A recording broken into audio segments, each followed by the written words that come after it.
আমরা লালনকেও ক শ্রেণীভুক্ত জাতীয় দিবসে অন্তর্ভুক্ত করেছি।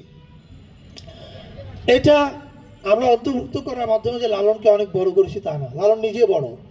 এটা অন্তর্ভুক্ত করে লালনকে বড় করতে হয় না। যেরকম রবীন্দ্রনাথ বা নজরুলকে অন্তর্ভুক্ত করে তাদেরকে বড় করতে হয় না, এদেরকে অন্তর্ভুক্ত করার মাধ্যমে রাষ্ট্র বড় হয়, রাষ্ট্র উদার হয়, রাষ্ট্র তার স্পেসটা অনেক চড়া করে দেয়।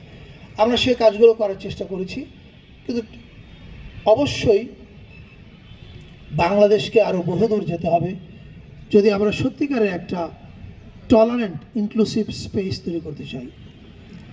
আমি বিশ্বাস করি ডেমোক্রেটিকলি ইলেক্টেড হয়ে যারা আসবেন পরবর্তী সরকার পরিচালনার দায়িত্বে, তারা এই ধারাটা অব্যাহত রাখবেন।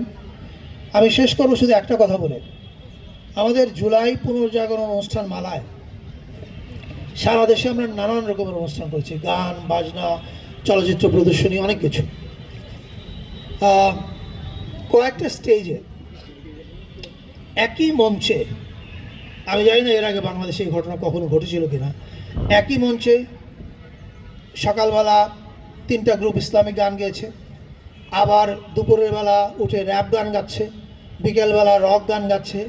এই যে ইসলামী গান, র্যাপ গান, রক গান, নজরুল, রবীন্দ্র, সকল কিছু এক মঞ্চে আমরা উদযাপন করতে পারি, এটা আমি মনে করি বাংলাদেশের ইনক্লুসিভ কালচারের একটা পথরেখা হয়ে থাকবে, এবং পরবর্তী সরকার এখান থেকে কিউ নিয়ে তারা তাদের কালচারাল পলিসিটা সেট করবে বলে আমি বিশ্বাস করি।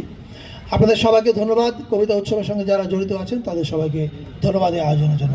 ভালো থাকবেন সবাই।